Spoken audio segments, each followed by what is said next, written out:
ओम श्री गणेशाय नमः। राधे राधे दोस्तों, आप सभी का मेरे चैनल वतकथा एस्ट्रोलॉजर में स्वागत है। दोस्तों, सावन का महीना भगवान शंकर का प्रिय माना गया है और ये सबसे ही पवित्र और श्रेष्ठ महीना माना जाता है और सावन शिवरात्रि पर बहुत ही सर्वार्थ सिद्ध योग बना हुआ है। दोस्तों, किसी भी योग में अगर हम पाठ पूजा करते हैं तो उसका कई गुना फल मिलता है। इस सर्वार्थ सिद्ध योग में अगर आप एक वस्तु का भोग लगाकर ग्रहण कर लेते हैं तो निश्चित ही आपको मन वांछित संतान की प्राप्ति होती है। ये बहुत ही सर्वार्थ सिद्ध योग बनने जा रहा है। इस दिन अगर आप भगवान शंकर का पूजन करते हैं और शिवलिंग पर अगर आपको एक वस्तु चढ़ी हुई मिल जाती है, चाहे वो आपकी चढ़ी हुई हो या किसी और ने चढ़ाई हो, तो जरूर अपने घर ले आएं। इनमें से अगर आप एक वस्तु भी अपने घर में ले आते हैं तो यकीन मानिए आपको भोले बाबा का आशीर्वाद अवश्य ही प्राप्त होगा। निश्चित ही आपको मन वांछित संतान की प्राप्ति अवश्य ही होगी। दोस्तों, महाशिवरात्रि पर देखिए ग्रहों का गोचर बहुत ही श्रेष्ठ रहने वाला है। कई सारी राशियों को लाभ मिलने के बहुत अच्छे योग बने हुए हैं और 6 भाग्यशाली राशियां तो ऐसी हैं जिनको महादेव का आशीर्वाद प्राप्त हो रहा है। दोस्तों, अगर आपको शिवरात्रि के दिन किसी भी पहर में जब आप पूजा कर रहे हैं, अगर आपको शिवलिंग पर ये वस्तु मिल जाती है तो अवश्य ही अपने घर ले आएं। निश्चित ही आपको मन वांछित संतान की यानी पुत्र की प्राप्ति अवश्य ही होगी। दोस्तों, उसकी जानकारी देने से पहले अगर अभी तक आपने मेरा चैनल सब्सक्राइब नहीं कर रखा तो सब्सक्राइब जरूर कर लें, बगल में बेल आइकन को दबा दें जिससे मेरे आने वाली सभी लेटेस्ट वीडियो का नोटिफिकेशन सबसे पहले आप तक पहुंच सके। दोस्तों, महाशिवरात्रि का दिन बहुत ही श्रेष्ठ माना जाता है। इस दिन भगवान शंकर का पूजन अवश्य करना चाहिए, उनका अभिषेक अवश्य करना चाहिए और उनकी प्रिय वस्तु भांग धतूरा ये अवश्य ही चढ़ानी चाहिए।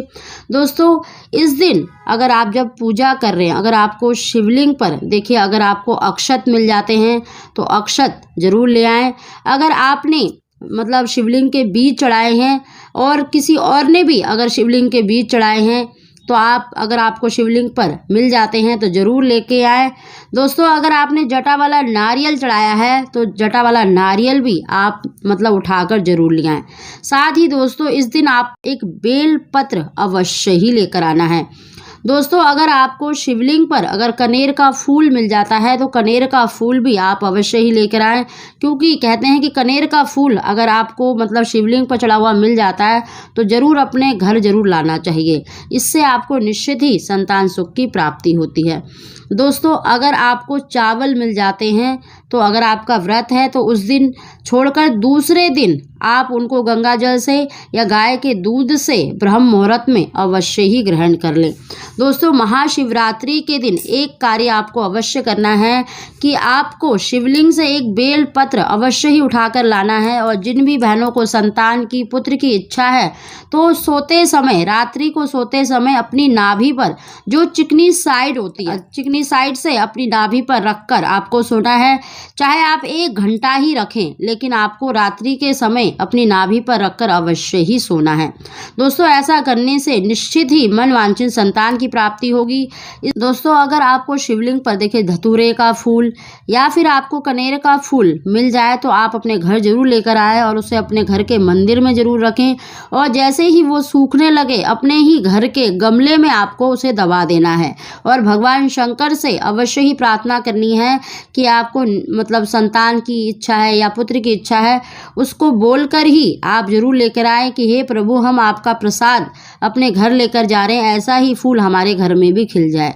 इस तरह से आपको प्रार्थना करके लानी है, अपने घर के मंदिर में रखें और कुछ दिनों के बाद जब वो सूखने लग जाए तो आपको अपने घर के किसी भी गमले में मिट्टी में दबा देना है। दोस्तों, अगर आपको नारियल मिलता है तो आप नारियल जरूर लेकर आएँ, चाहे आप गर्भवती हैं चाहे आप गर्भवती नहीं भी हैं, तब भी अगर उसमें से अगर आपको मतलब जो नारियल का बीज होता है अगर वो निकल जाता है तो आप उसको बिना चबाए गंगा जल से अवश्य ही ब्रह्म मुहूर्त में ग्रहण कर लें। चाहे तो आप उसी दिन ग्रहण कर लें या आप दूसरे दिन भी उसको ग्रहण कर सकते हैं। दोस्तों, इनमें से कोई भी वस्तु चाहे वो आपकी चढ़ी हुई हो चाहे किसी और ने चढ़ाई हो, अगर आपको मिल जाती है तो जरूर अपने घर लेकर आए। भगवान शंकर की कृपा से आपको निश्चित ही संतान सुख प्राप्त होगा, क्योंकि इस दिन देखिए भगवान शंकर और माता पार्वती के मिलन का दिन माना जाता है। इस दिन कोई भी वस्तु अगर आपको शिवलिंग पर मिल जाती है इनमें से तो जरूर लेकर आए, आपको निश्चित ही संतान सुख प्राप्त होगा, क्योंकि इस दिन बहुत ही सर्वार्थ सिद्ध योग भी बन रहा है, पंचग्रही योग बन रहा है और कई राशियों को लाभ मिलने के योग बने हुए हैं। 6 भाग्यशाली राशियों में सबसे पहली जो राशि है वो है सिंह राशि, कन्या राशि, तुला राशि, धनु राशि, मकर राशि और मीन राशि। लाभ मिलने के योग बने हुए हैं, इसलिए इस दिन पूजन अवश्य करें, निश्चित ही आपको लाभ मिलेगा। दोस्तों, अगर आपको हमारी जानकारी वीडियो पसंद आई हो तो प्लीज़ इसे लाइक करें और मेरे चैनल को सब्सक्राइब